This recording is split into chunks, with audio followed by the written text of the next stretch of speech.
Alright guys, welcome back to F1 News, and with the Silverstone Grand Prix coming up this weekend, most teams have confirmed that some significant upgrades will be arriving for their cars all across the paddock, especially Ferrari, that is rumours. Mercedes as well, they confirm they will be bringing some pieces, but Red Bull have said with Christian Horner that no significant changes are planned in the near future. Does this mean a much more competitive Silverstone and potentially further races to come as well? Very much enjoyed your thoughts in the comment section below. Hit the like button if you enjoy, subscribe if you're new as always, I would greatly appreciate it. Really to the channel, thank you very much indeed for doing that one. Charles Leclerc testing out their kind of tyre testing they do right now. Not sure they're really allowed to use any parts in these kind of sessions that they haven't used previously. But yeah, wanted to mention, of course, plenty of teams trying to do upgrades. Apparently, Alfa Romeo had planned a new front wing for Silverstone, but supposedly they had to stop working on this due to increased costs elsewhere. That is some of the key issues these teams are facing right now, like increased cost of freight and such. That's effectively restricting the budget that these teams have to work with, and therefore restricting development for some of the teams as well. The fact that Haas, for example, had a lot of crashes, that hasn't helped them in terms of the budget as well. So yes, Horner, Wolf, I'm sure they're still bargaining for a budget increase due to inflation, or whatever exactly the budget increase they want to see. Of course, veiled under that, thinly veiled under that, is the idea that yes, they want more budget so that they can develop their car faster than their rivals effectively. But yeah, that is certainly a storyline that is ongoing. Now, Alpine also, they have a major upgrade package in the works. Ocon apparently has higher hopes for its potential impact here. They're certainly chasing down McLaren right now for P4 in the constructors, looking rather strong. So if this upgrade works for them,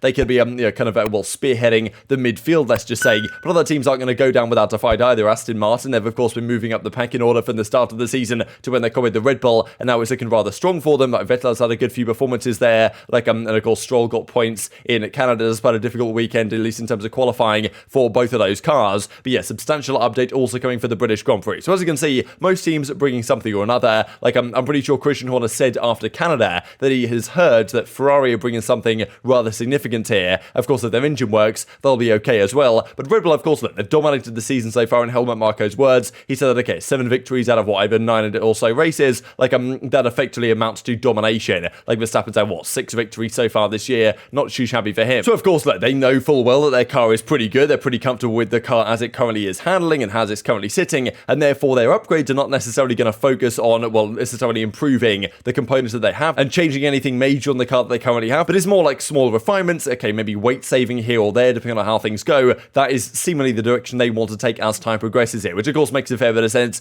given how good and how strong their car currently is. But if they don't make any major changes and Ferrari and Mercedes bring in further significant upgrades, then they are liable, of course, to get caught up, at least in terms of race pace. Now, whether they get caught up in the standings, that's another question, but this could mean that we have a more competitive season, at least in terms of races, to come following up, because it's getting, Red Bull are winning a lot of races right now. It'd be nice to see, other teams actually challenging for the victories, because it seems a foregone conclusion that Verstappen rocks up, he wins the Grand Prix right now. But Christian Horner has said that Red Bull will not be bringing any major updates to Grand Prix before F1's summer break. So a few races from now away, that is actually, and they're not bringing any major updates before then. So for now, for the next few races at least, nothing major is going to change on the car, as he described right here. I wouldn't say anything big is coming over the next 4 races, Silverstone and of course beyond. It's a very modest evolution. Components are introduced as components come to the end of their life, so it's a very different form of development to what you would see in previous years, right? Saying that, yeah, we're not doing anything crazy here, we're just evolving the parts effectively. Some parts go bust or kind of run to the end of their working lifespan. We bring in new ones that are maybe slightly upgraded, but nothing special, right? So maybe there's something major kind of planned later on, but I believe it was kind of rumoured earlier in the season that they did have something major planned for Silverstone they were going to introduce that was going to take them to the next level. Whether that's been delayed, whether due to the kind of a budget situation that Alfa Romeo we're talking about, that's an interesting question as well. But yeah, apparently that's maybe been pushed back a few races now. So there might be still a significant upgrade in the work for Red Bull to take them even, to a higher level than they already are. But for these next 4 races, this might be the chance for Ferrari and even Mercedes to kind of step in and get some race victories, right? Because Leclerc needs to pull back the points. Mercedes, it'd be good to see them competing. If we could have 6 cars competing for wins, that'd be fantastic from a kind of neutral perspective. And if Red Bull's cars are effectively going to be stagnant for the next few races, you would imagine that is at least plausible that the other teams can catch up, especially on services or